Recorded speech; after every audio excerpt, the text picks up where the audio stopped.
Life isn't fair, justice is blind and dysfunctional, and some cops aren't smart and dedicated like on television. Everybody's restless and they got no place to go. Someone's always trying to tell them something they already know. So their anger and resentment flow. But don't it make you wanna rock and roll all night long? Mohammed's Radio. Today we're going to sit down and talk with Justin Ling. He is, among other things, a reporter with Vice News. He recently wrote a book about the 2010-2017 Toronto serial homicides that occurred in the Church and Wellesley corridor. This is Who Killed Teresa. He's been up all night listening to Mohammed's Radio. Don't it make you wanna rock and roll all night long? Justin Ling, welcome to the podcast Who Killed Teresa. And you're the author of Missing from the Village, the story of serial killer Bruce McArthur, The Search for Justice, and the system that failed Toronto's queer community, which has just been released by McClellan Stewart, Penguin Random House, in September. How's it going? Welcome. Thanks for having me. I mean, it's going as I think as well as could be expected given the circumstances. I feel you. Yeah, I certainly feel you. Definitely. Are you currently in Toronto at this moment? I'm actually in Montreal right now. Oh. We sort of decamped to Montreal not long before the pandemic. Oh, wonderful. I grew up in Montreal, so fantastic. Oh, well, there you go. Fantastic, yeah. So I'll get right to it, Justin, and because I have a listenership not only in Canada but a big listenership in the United States and in the UK, I'd love for you to kind of give us an introduction to the story of the missing and murdered persons from Toronto in the early 2000s. For someone who may not be familiar with the story, what are we really talking about here, and kind of how did it develop? Yeah, so this story goes all the way back to 2010 when a man by the name of Skandaraj Navaratnam, a Tamil refugee from Sri Lanka, disappeared from the gay village in Toronto. He was, by all accounts, pretty well adjusted. He had been in Canada for upwards of a decade, had a good kind of broad circle of friends. Nothing was really out of the ordinary in his life. He had just adopted a puppy. He vanished after Labor Day weekend in September. And it was incredibly uncharacteristic. There were all of these sort of red flags everywhere. The village, the gay village as it was, sort of stood up and kind of realized, many of the people who knew him, that something was quite amiss. A local gay bar in the area turned into sort of an organizing hub for people to show up and trade information, collect missing persons posters. And the police in Toronto, as far as I can tell, took this disappearance relatively seriously. There were credit card checks, cell phone checks, so on and so forth, but just nothing turned up. It was an incredibly unusual disappearance. There's not that many disappearances that are this devoid of evidence. But ultimately, there was no answer. There was no kind of firm suggestion of what had happened to him. So frankly, the police and the city sort of moved on. A couple months later, another man disappeared from Toronto, also spent a lot of time in the village, also went to a lot of the same bars. He did not appear to know Skandaraj Navaratnam, but, vanished, from just a couple blocks away. police didn't manage to figure out the connection between those two cases at the time. Even when a third man went missing in early 2012, similar circumstances, lived in the neighborhood, went to the same bars, knew some of the same people, vanished without a trace. There was no real connection drawn between the three. It wasn't until 2013 that police sort of out of the blue came out and said, we think these three missing persons cases are connected. And it was at that point the city the village in particular sort of stood up and said, something's quite wrong here. Something is, very much amiss. And around that time, that's when I first sort of noticed the story. It's when a lot of people started kind of leaning on the cops and saying, this looks like a serial killer. We need to be taking this seriously. The oddest thing for me in this whole story is that after about a month of panic and paranoia and worry, the story just sort of goes away. The police investigation sort of drags on for a few months later, but ultimately gets shut down in early 2014. The media moves on.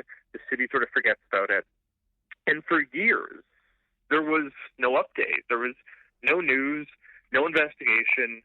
Apart from me, to be totally honest, there was no real revisiting of these cases until the summer of 2017, just after the city's Pride Festival, when another man disappeared quite prominently. He was well-known, well-liked, big circle of friends. He was a community activist.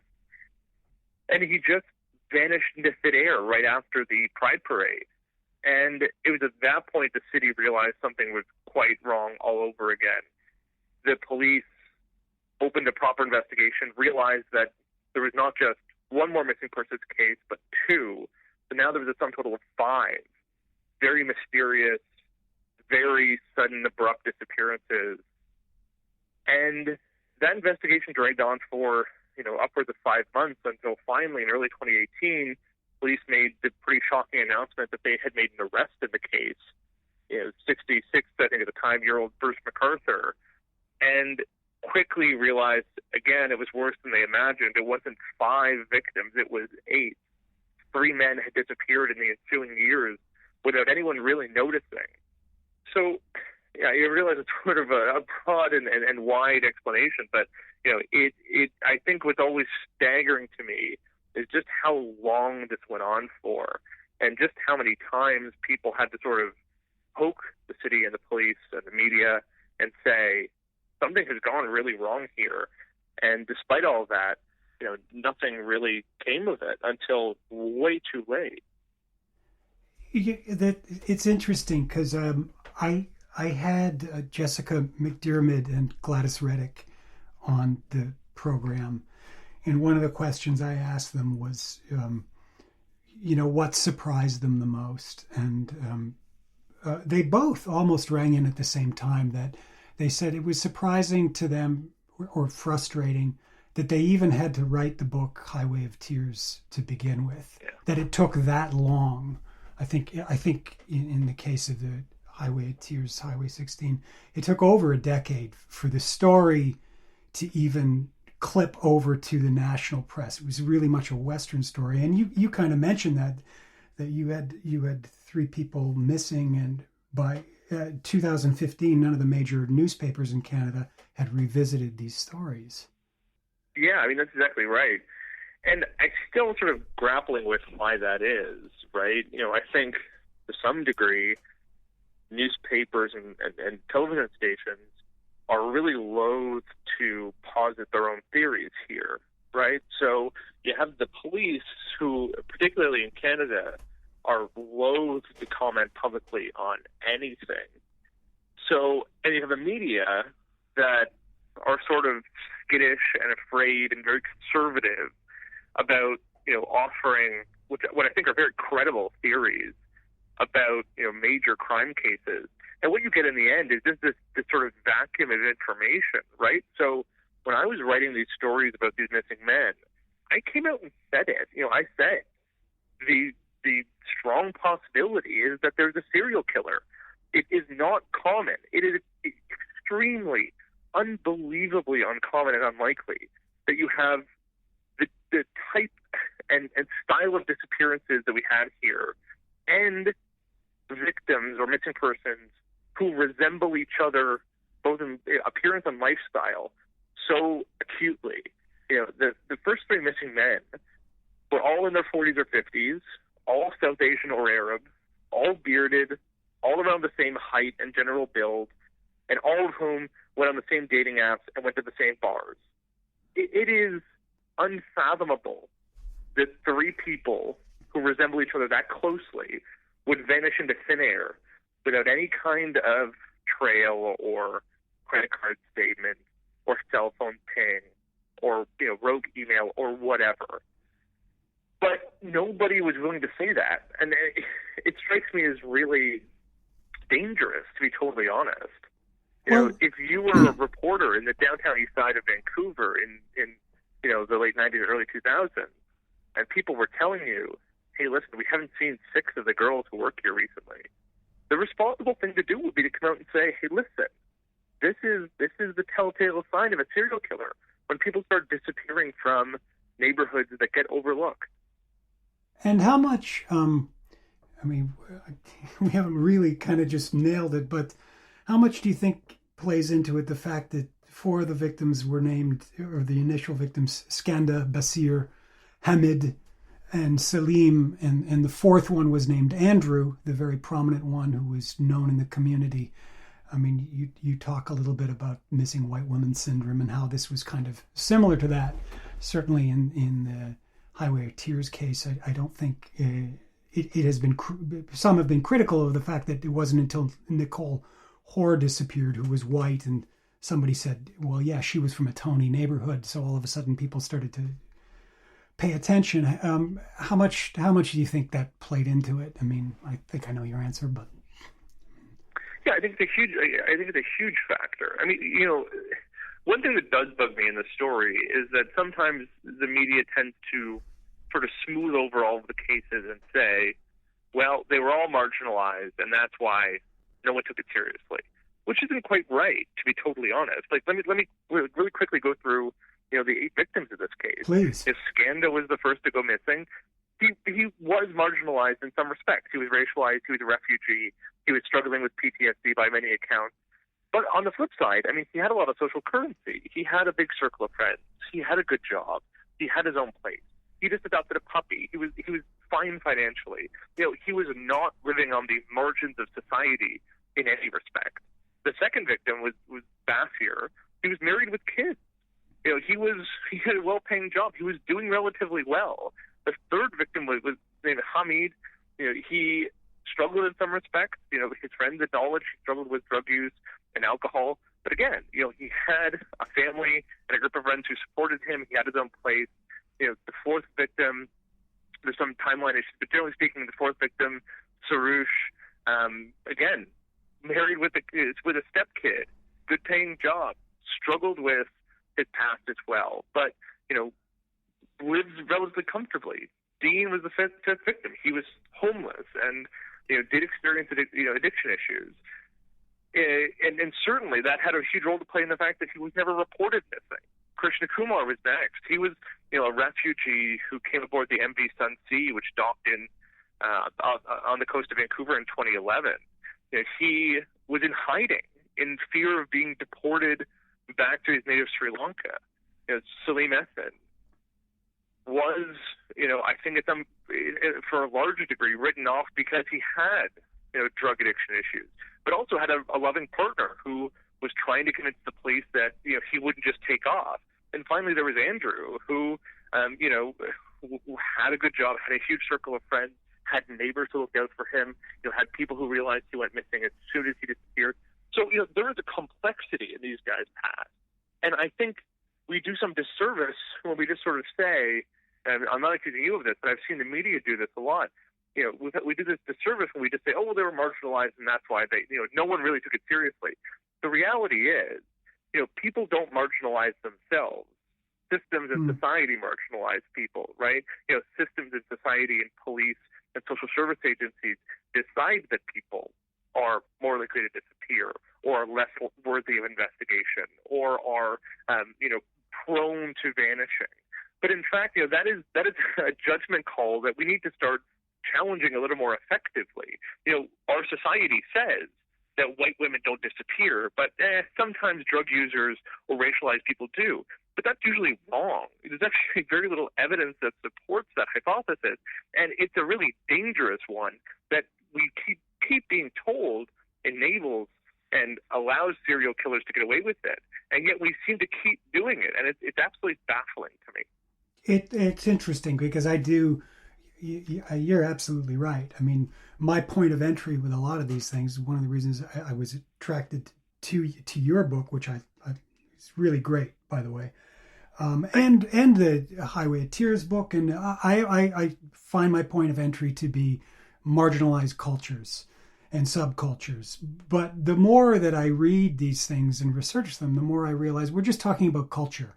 We're really not, it's not so separate and it's not so different. And, to be plucked off the streets like that. And one of the things I really love about the book, I mean, you just cataloged, 9 of the victims, is the way you made sure to profile them and give them life, which I would imagine, given, where they came from it would have been very, very challenging to find a lot of that information. How was constructing that part of the book for you? Well, some of it was hard, but some of it was, worthwhile, and it was interesting. It was quite doable. I'll give you the example of, Sarouche, and I think this is a great example of where a little more police work might have really helped the Toronto Police Service crack this case earlier, especially when it comes to just kind of unusual missing persons cases. Sarouche was a refugee to this country.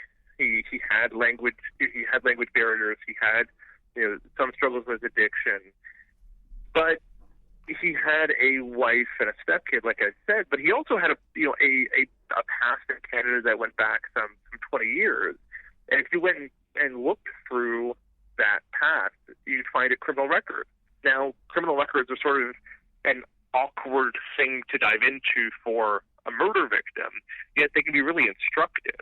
So in his case, we saw that he clearly was struggling with alcohol issues because he had a number of DUIs and driving with a suspended license. But what we also found was an assault charge, and the name on that assault charge was a male name. But when we tracked that person down, we found a woman who was happy to speak to us, had never really been called by the cops, who told us this kind of very interesting story of Sarouche's background, and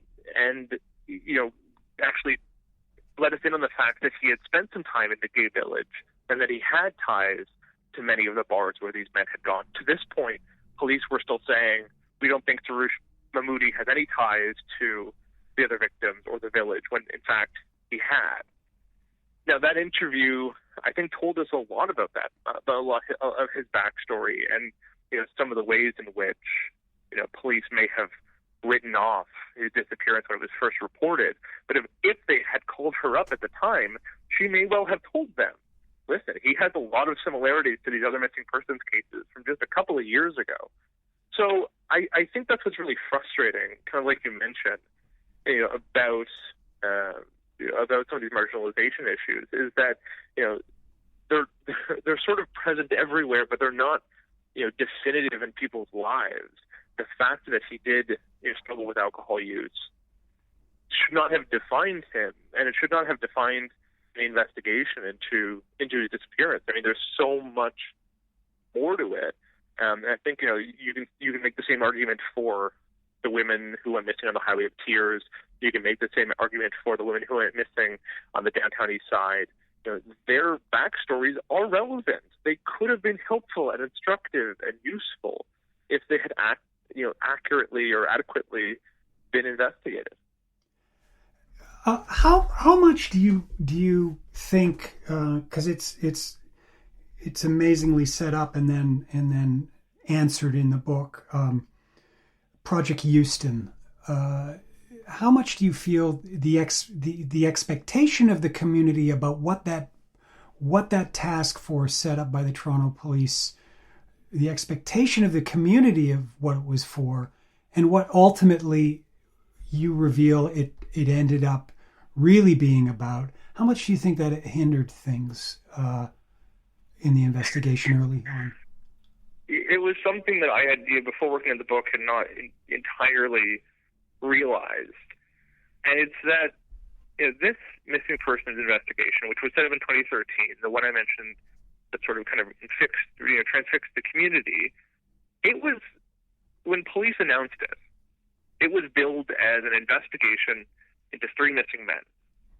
When Bruce McArthur was arrested, when they talked, in hindsight about Project Houston, this investigation, they talked about it as an investigation into 3 missing men. But that's not how it started. It had started in 2012 thanks to a tip that came in from Swiss police. That's amazing. About the possibility of an online cannibalism ring that may have claimed the life of Skandaraj Navaratnam. That tip, it was not entirely ludicrous, it's worth saying. The tip had some validity to it. But the Toronto Police Service spent upwards of 6 months and assigned 12 investigators to this tip, which had no evidence, really, to suggest was the explanation for Skandaraj's disappearance. And when finally one of the cops on that team came up and said, hey, listen, I think there's actually 2 other disappearances that might be connected. Well, they finally get around to saying, okay, well, that's it. Let's look into that. They pulled off most of the investigators from the team and left the skeleton crew with just a very small budget to go and pursue the possibility that these 3 cases were connected, which, of course, in the end, they were. So it's to look back on that, it's so frustrating to see all of this money and resourcing being thrown after this. I'm going to use this word, it's going to be kind of awkward, this sexy investigation that, if it were correct, would have made huge headlines and it would have been this international story. But once they sort of realized that it's not a case of a cannibal murder, but in fact 3 very suspicious disappearances that could have pointed to a serial killer, well, the priority's not there anymore. That's really frustrating. Yeah. It's a really frustrating thing to realize after the fact. And Toronto police have never really owned up to that. They've always sort of brushed it off and said, it is what it is. But that is... Well, really, you're right about the fact that you sort of say that the community felt gaslighted.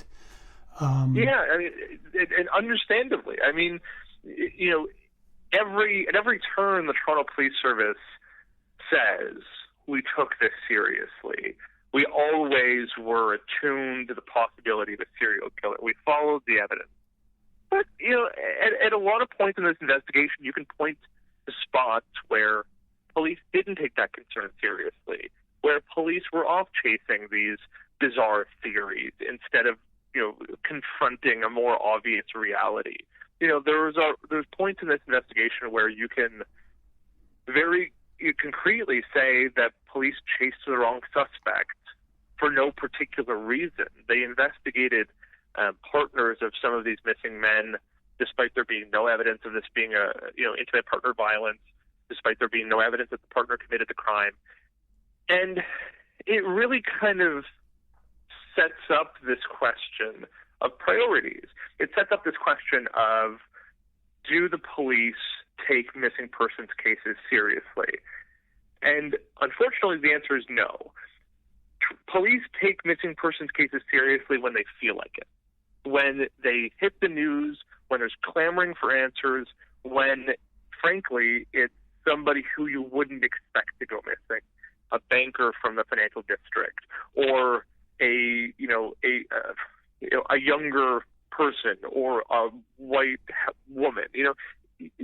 When you have those stories that hit the news and that have people gasping, that's when you see real resources dedicated, real time and money being spent.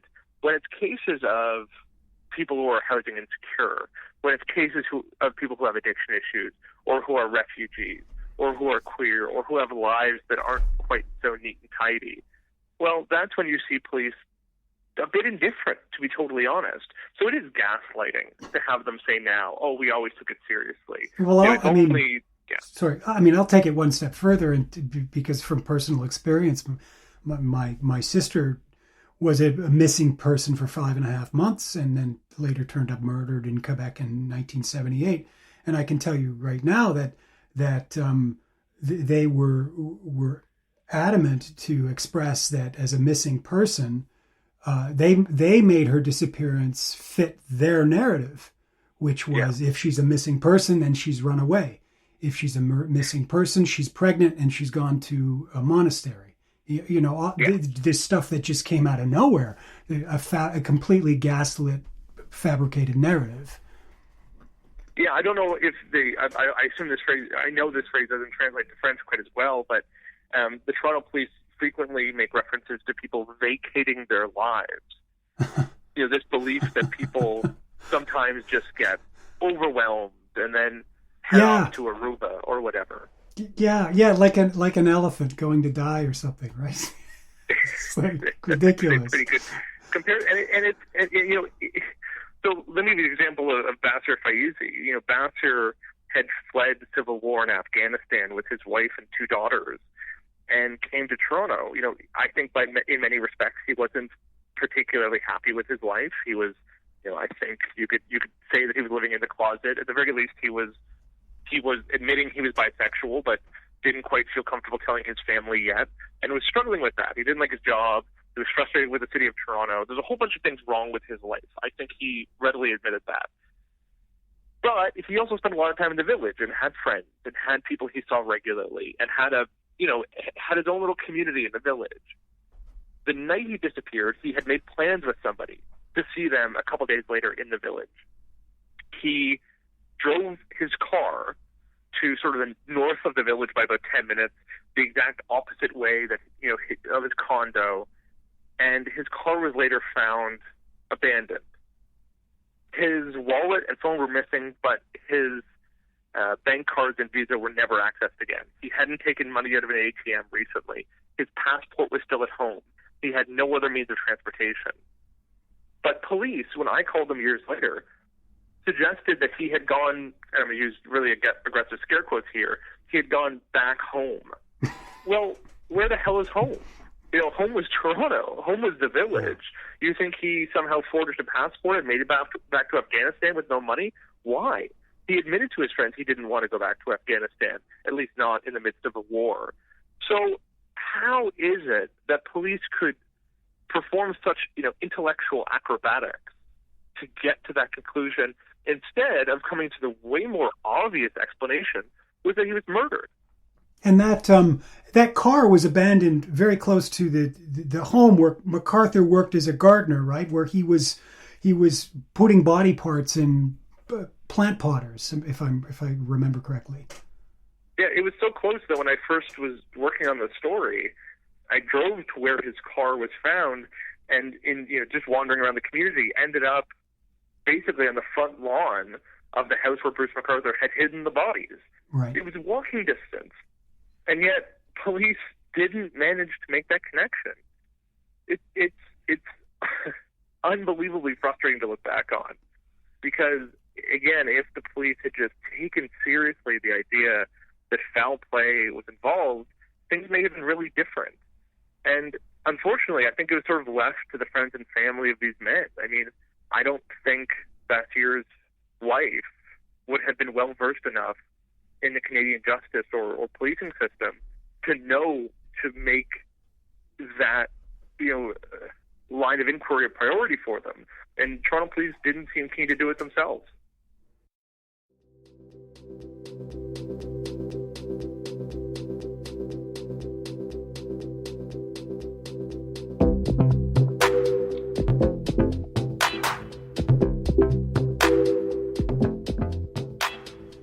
Justin Ling is joining us today. He's the author of Missing from the Village, the story of serial killer Bruce McArthur, the search for justice, and the system that failed Toronto's queer community.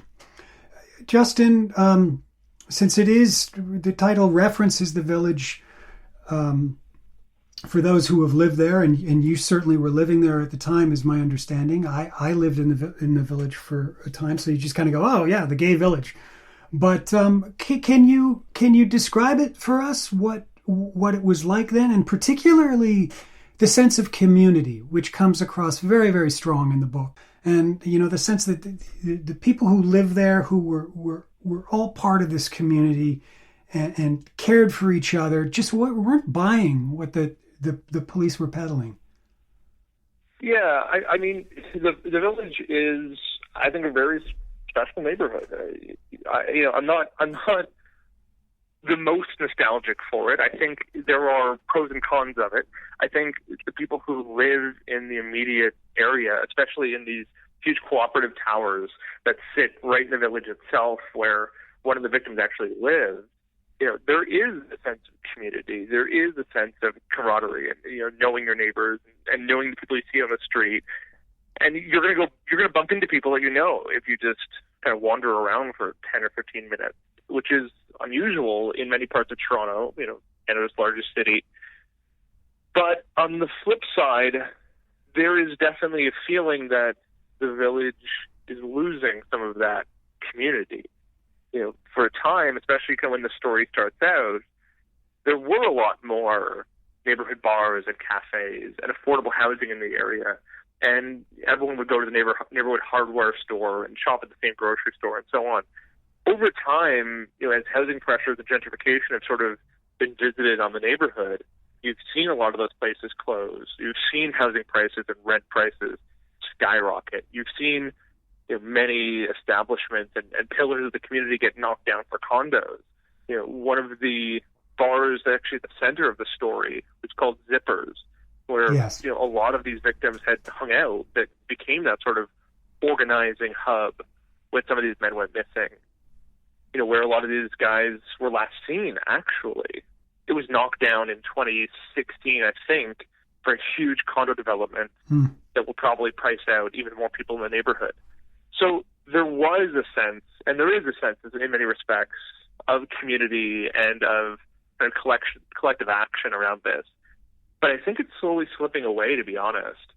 And it does sort of raise the question of, if you start diffusing and sort of spreading around the LGBTQ community, are you diffusing the sort of power it has as well? Are you making it easier for the less well-off members to go missing or to disappear without anyone really realizing? You seem reluctant to even bring up the term serial killer in the book, almost like you kind of choke on it. And maybe I'm wrong, but can you talk about that a little bit? Was it about that it was kind of, as you say, improbable but necessary? Is it the fact that term, and dare I say it, true crime, is just such a cliche right now? I'm glad that McArthur, it's refreshing that he's not, although he needs to some extent be a focus, he is not the prime focus of the book. Maybe my feeling was wrong about that, but there does seem to be sort of like, do we really even have to put serial killer in the title of the book? Yeah, and somebody actually pointed out to me that recently that it's almost odd that the words serial killer and Bruce McArthur appear in the subhead for the book, considering they appear almost infrequently in the book itself. But yeah, I think it was, if not outright intentional, sort of a result of me really hating the true crime genre. Yeah. Especially what it's become over the last couple of years, as Netflix and podcast money have poured in. I don't know what your relationship with this sort of cottage industry is, but I find it, especially around this case, especially in Canada, where we have very few cases of serial killers, the cottage industry that exists descends on every case that pops up. It's way out of proportion. Absolutely.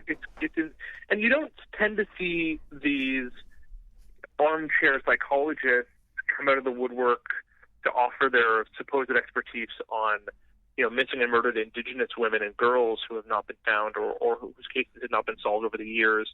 You don't tend to see them come out of the woodwork when communities are suggesting a serial killer may be operating, particularly sex workers who operate in many cities across the country who regularly act as sort of an early warning system for these sort of predators. You don't see those, let's say amateur psychologists or sociologists or criminologists pop up, but you do hear from them when there's an arrest that's been made. And I don't think these people are, necessarily nefarious or ill-intentioned, but I get really sick of seeing headlines like, this profiler predicted the case, or, this profiler pointed to Bruce McArthur before police caught them. I know who you're talking about. I feel bad because, and I think people can piece together who I'm talking about. I feel bad because I think there's an interest in helping, but it's not helping. And they're not even the worst. They're by far not the worst. The worst are the people who think that they can investigate these cases themselves. The worst are the people who constantly harass and contact victims, friends and family, and officers, everybody else, to try to get to the bottom of things. But in the end, have no expertise, have no idea what they're doing, are often just conspiracy theorists. And finally, there's the worst class of people are the class who think true crime and serial killers and murder is a fun, beach read and a fun hobby that they can sit and laugh over. There are podcasts that literally turn homicide into a joke without any regard or respect for the people who have been hurt by these cases. You are talking to the right guy, because I imagine you're quite well aware. Yeah, I am reluctantly part of that club, and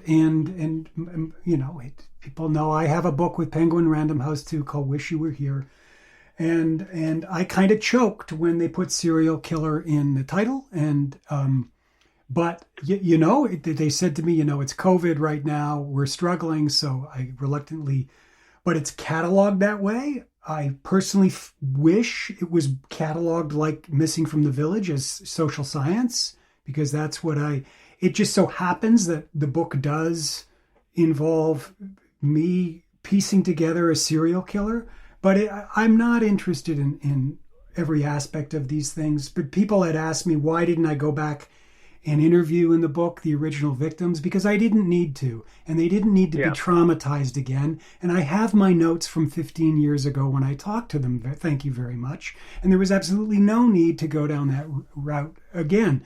So absolutely, I have a distaste for it. I think that's right.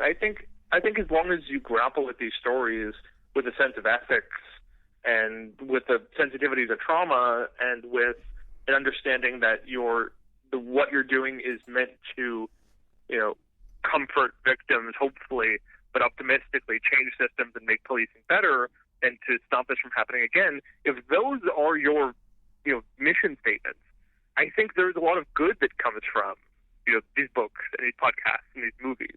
If your mission statement is, look at this, sorry, I just need to get this out. It's what I always have to, people make the mistake of thinking John Allure is a guy who wants to link every single murder in Quebec. And it's like anyone who has read me or listened to me over the years knows that what I'm linking is criminal investigative failures within police agencies. That's always what it's been. That's the link. Yeah. And there's a tremendous value in that. And there's also a tremendous value in looking at cases that don't get all of the attention, right? I mean, it is mystifying and frustrating to see so much, focus and attention and energy and resources chase after relatively few cases, as there are hundreds of underinvestigated and underserved outstanding missing persons and cold case homicide cases that don't get the Hollywood treatment. And that, and finally, there's an entire, like I said, there's an entire industry that preys on these cases, that laughs at them, and their mission statements are not, let's bring justice or comfort. It's, let's give, bored, and I don't mean to profile it this way, but I know who they target. It's, let's give bored white women something to do. And it's sick. It's gross. Well, and, I've talked to people who see targeted the consequences of it. you named the demographic. It's absolutely right, and it Yeah. I've often said that people treat this like a parlor game, and I can tell you right out of the bat, like people who don't know me very well, who found out I was writing a book. One person who was a former work associate,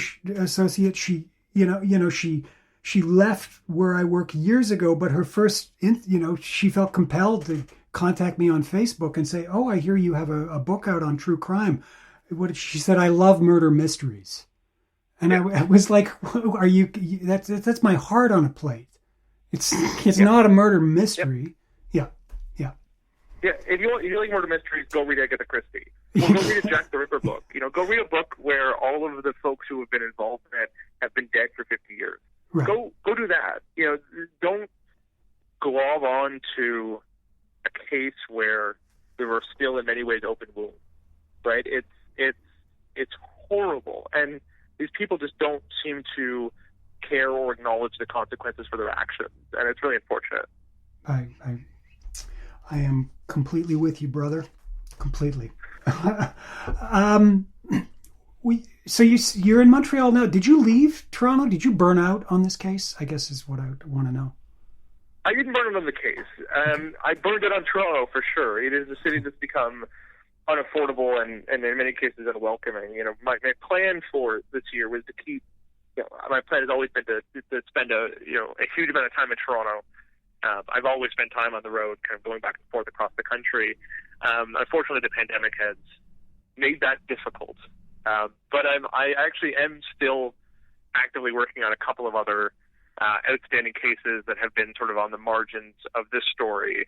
Hopefully, we might be able to offer some more details on and value to in the coming months. Great.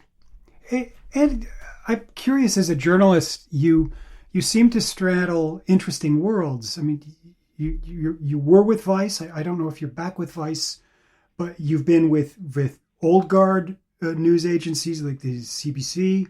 You had your own podcast, Globe and Mail. That's interesting for somebody who's surviving that way in this industry. Can you talk a little bit about that? And because I think a lot of us don't really know anymore how journalism operates, to be quite honest. Yeah, I mean, frankly, I think I'm in a unusual spot in the industry. There's not that many people who, to be totally blunt, do as many things as I do. I do write for old guard newspapers. I do write for online outlets like Vice. I do podcasting and audio documentaries, and I do some video work as well. So and of course, I've also written this book. So I am kind of all over the place, and I do kind of cover everything from politics to policy to policing to defense and security. So it's sort of just, you kind of need to be everywhere and doing everything to make being freelance and being independent work. But it's great because it gives you the freedom to go and say, I'm going to take a year off and just focus on these stories, these cases or these missing persons investigations, or to say, I don't feel like the rest of the media are doing an adequate job here, so I'm going to do it myself. You don't need permission from an editor in most cases. You can almost always find someone who's going to pay for it. At least in my case, I'm lucky enough to have some sway with various outlets. You don't need permission from the company lawyers. You don't need permission from the higher up. You can tend to find. I have been able to find a constituency for all of the work that I've wanted to do and have thought it important to do. At least generally speaking, I will tell you there was a time when I was working on this story in particular when I had a hard time convincing editors to care. Luckily, like I said, I found a few who really did, but I went into meetings saying, listen, these missing persons cases are not normal or usual, and I do think there's a serial killer, and I don't think they're going to catch him. And editors sort of gave me the shrug and said, doesn't really have an ending. We're not really interested. And behind their eyes was a little bit of, the community doesn't, the city at large doesn't care, so why should we? So it can be a tough industry, but I am pretty happy with where I'm at. good. I don't want to. Don't want to lose track of the time. I also don't want to lose track of some things I want to still kind of prod around with. The chapter surveillance, which is really, which is my game, by the way. That chapter is it, like, and it's the pursuit. It's kind of like when the police finally woke up and said, "This is our guy," and so now we're going to track him. And can you talk a little bit about that? Do you feel that they, once they finally got their game together, that, you know, I thought the way you described it, that quite frankly, to throw them a bone, this was some extraordinary police work.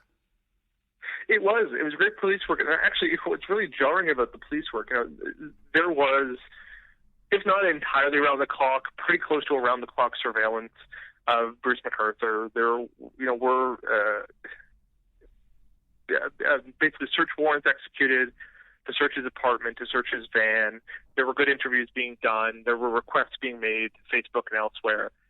The work was by the book, and even how they found him, just combing through security camera footage and piecing together little clues that ultimately helped identify his van. This is really good work, but what actually really sticks out to me is the fact that they managed to do it based only on the suspicion of one case, right? So they only actually thought he was responsible for the murder of Andrew Kinsman, ultimately the 8th victim. They didn't realize he was a serial killer until days before his eventual arrest. Literally, when he may have been attempting to kill somebody else. They may have stopped the murder. Oh, well, that's frightening. Minutes before it occurred. Yeah, that chapter is, or that section in his home is amazing. Yeah, it's chilling. I mean, to be fair. But I sort of come back to the fact of they had to do an awful lot of convincing themselves that this was not a serial killer to convince themselves that he was only responsible for one homicide. And, literally until a week before he was arrested, the Toronto Police Service assumed he had killed one person and that the other 4 missing persons cases were just still people vacating their lives or whatever. That's a weird indictment of the ethos around this investigation. Well, I mean, and I'm skipping that whole part, but the long history of the police persecution of the gay community in Toronto, all the way back to the 70s, which is, again, anything that goes into that kind of social history I love, and you do a great job of it. You want to talk a little bit about that? I find it interesting. I'd love for you to, the bathhouses and that kind of thing, and police just beating up people for no cause. Yeah, I think it's a history I definitely enjoyed delving into. I think it's a history that it's not unique to the community, though. I think the one thing I didn't want to come across was this idea that all of the morality raids and the enforcement of sort of outdated orders against gay bars or gay bathhouses, that was sort of unique to the queer community. In some ways it is, for sure. But when I was working on this book, one other book I picked up was a book called Ghetto Side by Jill Levoy. And it is this really good breakdown of the ways in which communities that are not of the majority, so queer communities, Black communities, Indigenous communities, often find themselves over-policed but underprotected. So in the case of the Gay Village, going back to the 80s... That's you said that so well. Yes. Yeah. Going back to the 70s or 80s, you see these cases where police are picking up random people off the street and harassing them, or even going to a reported burglary and arresting people in their own homes on suspicion of prostitution, or raiding bathhouses. At the same time, they have this slew of homicides that they don't solve, or they do a really, frankly, piss poor job of solving. So you get this scenario where the police spend a huge amount of money harassing and persecuting and surveilling a community, but when they're called on to solve cases of violence against them, they do a very subpar job. And I think people assume just because police are present that you'll get better public safety outcomes. This is the whole broken window philosophy of policing. Yeah. But it doesn't work. It doesn't happen that way. We know that from black majority neighborhoods in the U.S. We know that from indigenous communities, and we know that from the queer community. Yeah, absolutely. I think we get to know McArthur in his early life. You paint that picture of his upbringing in Southern Ontario and all of that, which again is very satisfying. I kind of feel that but in terms of his motives and all that, or his life during the 2010s, we don't fully know. And I wonder how much of that is because it didn't come out in trial, or how much of that is because we just don't know, or how much of that is because you didn't want to discuss it. What about that? It's a mix. I mean, the reality is he's not a very interesting guy. I have certainly a lot of interviews with folks who were giving me the sort of play-by-play of what he did in 2010 and 2012, but it's just not. It's not interesting. I mean, he has all the hallmarks. I'm not going to say he was the friendly guy next door who everyone liked, because in many respects he was an asshole. Yeah. And in many respects he was manipulative and controlling, and I include a little bit of that in the book. But it also just wasn't compelling. It's not interesting. He's not a fascinating guy. He's not a criminal genius. He's not a mastermind. He didn't convince everyone that he was a normal guy. He actually he was so assuming that he had people giving police his name in 2013 saying, you should look into this guy. Yeah. So part of it was cut because it's not that fascinating.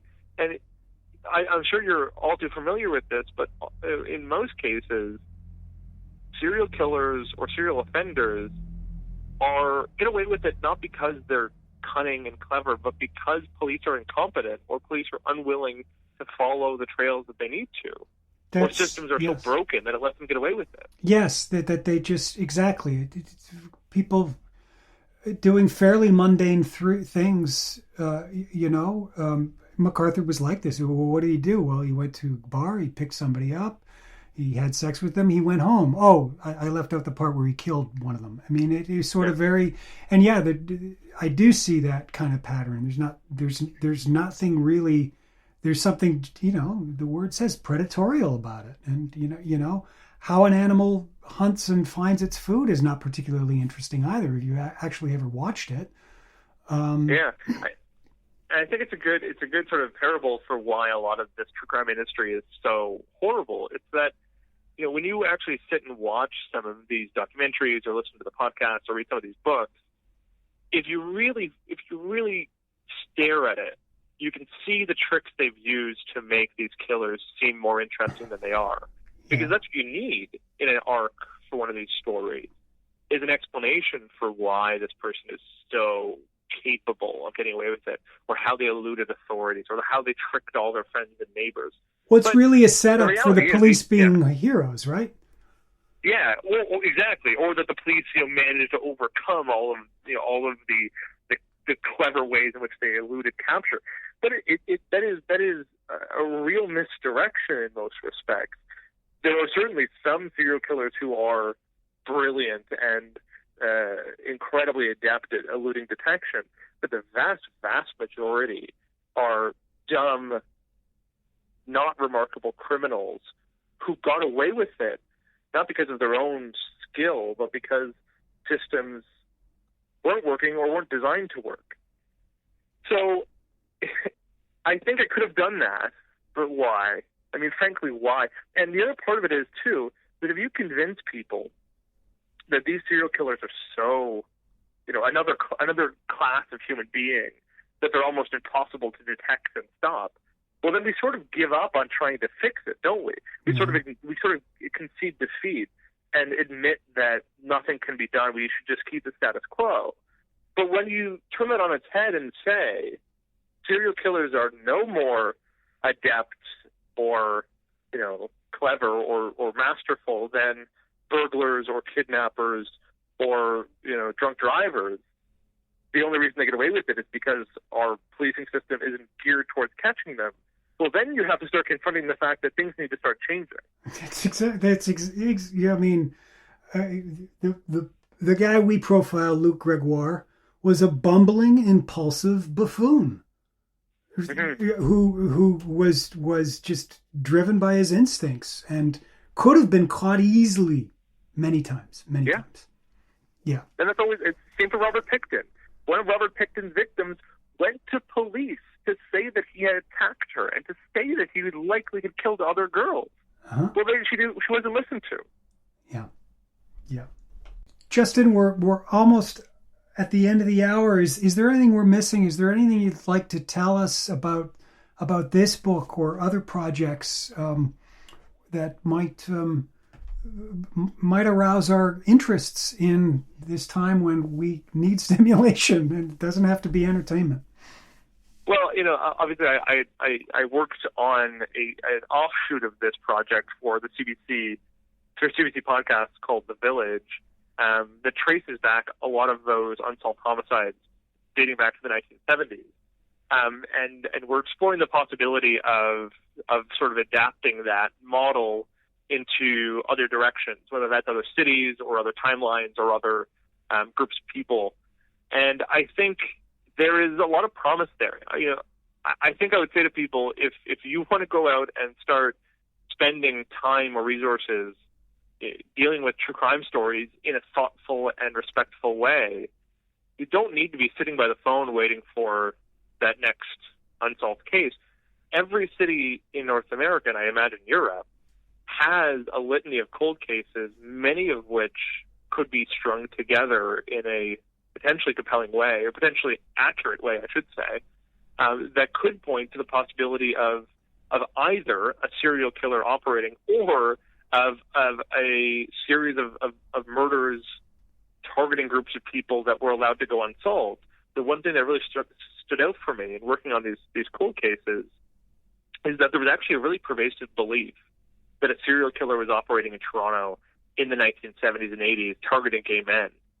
What we found is actually probably there wasn't, but what there was an understood pact in the city that if you killed a gay man, you would never be arrested, you would never be investigated, you would never be charged, you would never be convicted, and if you were convicted, you'd probably only get 5 to 10 years at most, not even including parole, and you get away with it, basically.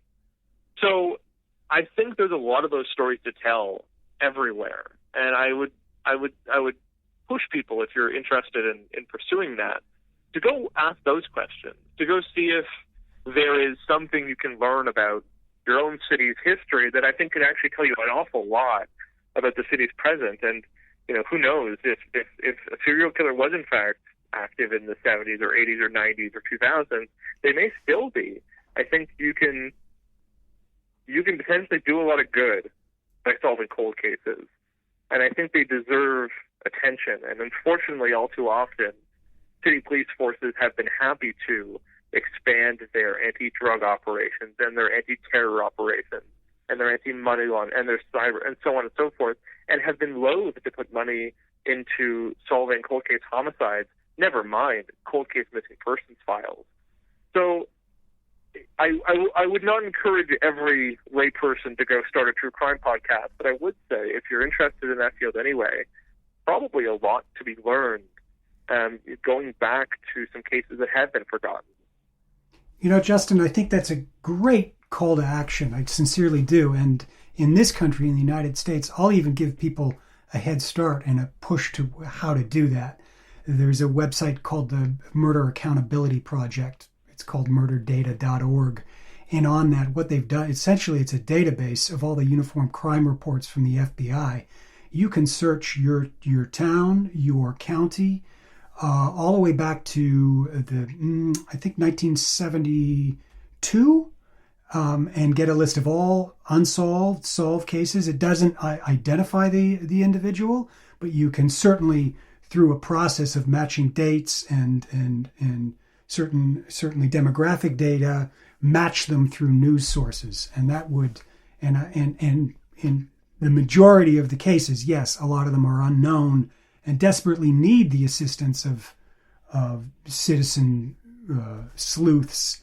And I think that's a much more productive use of time than telling everybody again your opinion on Israel Keys or BTK or the Zodiac, which none of us really need any more information on, quite frankly. That's about right. Justin, it has been a pleasure, and I want to leave it by saying I think everyone should read Missing from the Village. I thought it was, again, just a fantastic piece of, not only a piece on social justice and criminal justice, social science, as I said, a great read, and I hope my listeners will pick it up and read it. Well, thanks for having me. Absolutely. Have a great day, and thanks for joining us. Justin Ling, Missing from the Village, which is on sale now. You can buy it online at Amazon, at Penguin Random House, Chapters, Indigo, Borders, etc.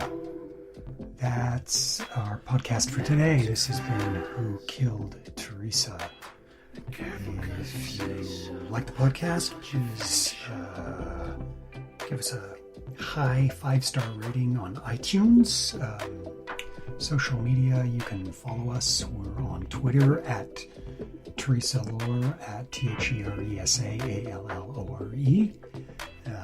Various other platforms, including Facebook, Instagram.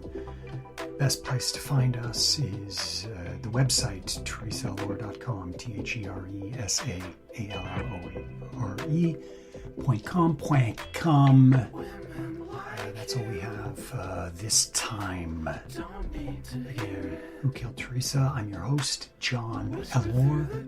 Have yourselves a great day. Know what your heart's for. Know what your heart's for. One man like me could never hold on. Then it's come. One man like me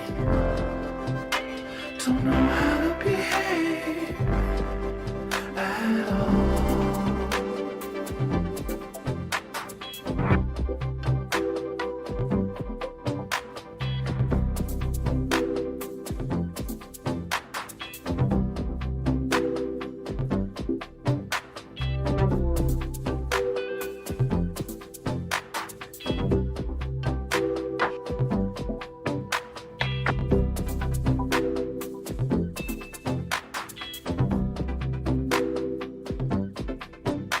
Whatever you choose, the broken voice that I'll assume, just creep to a crawl and kiss me under each new